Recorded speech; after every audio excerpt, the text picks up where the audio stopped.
Bottom line is, it's just simply gotten too expensive for people. It's at a breaking point. There needs to be an investigation into these generators. There's too much money being made. We are certainly feeling the pinch of it here in New Jersey. Among the three of us, we've really taken on this issue from a lot of different angles. So welcome to another episode of State House Minute. I'm Assemblyman Dave Bailey. I'm Assemblywoman Heather Simmons. And Senator John Burzichelli. And of course, many of you heard of the recent bill that we had passed out of the Assembly, the Energy Bill Watch. This really came about because of your voices. We heard you loud and clear, and we all, three of us, felt it as well last summer as we saw the rising temperatures that went off the charts, literally, and we started to see our electric bills spike. And so not only do we hear voices calling our office or emailing us, we also quickly went and held committee meetings and heard the testimony of folks throughout the state in October to talk about what can we do about this. And so the Energy Bill Watch was really a conversation that Senator Burzichelli, Assemblywoman Simmons, and I had around the table about an option of making sure that our energy providers, in our case, Atlantic City Electric, some of you, PSE&G, would provide us with information, make sure that we were informed of when our bills were starting to rise, when our energy use was starting to rise. And so we're very proud of the fact that we took action and that in the coming months, once it gets through the Senate and then heads to the desk of the governor, you will be better informed. On the 10th day of the month, the billing cycle, those of you that are using smart meters will find out when your energy prices are rising, when your energy usage is rising, and then we'll have another safeguard in place, a guardrail in place the 20th day of the month as well. So, John, you've taken a little bit of a different tack on this, and you're urging PJM to do better. Can you explain a little bit about that? First, you have to explain what PJM is, which is the grid operator. They're the people that New Jersey joins as part of, and it's 13 states, and they're the people that are responsible for moving electricity around.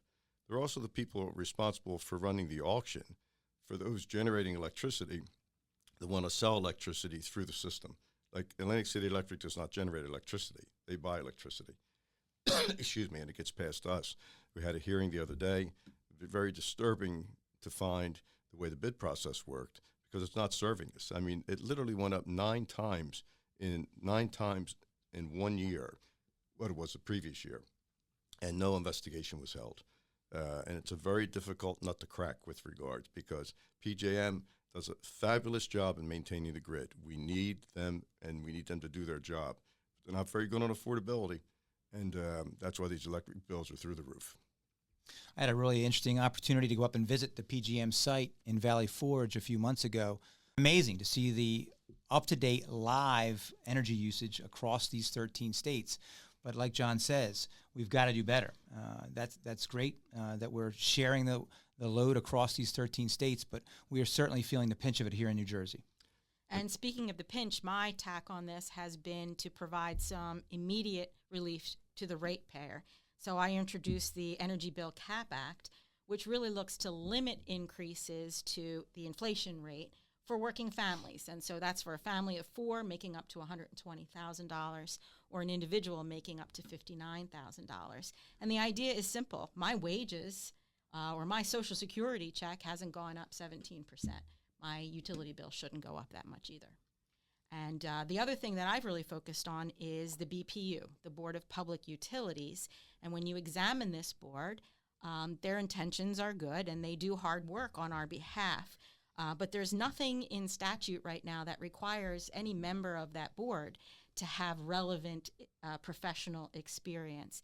And so I'm introducing a bill that would require, as new members to that board are appointed, that at least two of them have relevant experience in utilities or energy policy. So I think among the three of us, we've really taken on this issue from a lot of different angles. And the bottom line is, it's just simply gotten too expensive for people. It's at a breaking point. And it's not even a legislative issue, so we have to find where the legislative voice can fit to get the attention of the people that are driving the price. The price is in the generation side at the moment.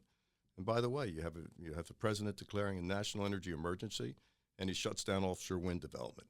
That's like taking a nuclear plant off the playing field 3.5 years from now. They just don't work. So we need more generation. But I also think at the moment there needs to be an investigation into these generators. There's too much money being made, too much profit. So a lot of more difficult Very much so. conversations to have. We're going to work it from the legislative side, figure out where our place is. And in the meantime, stay tuned for more information. This has been another episode of State House Minute.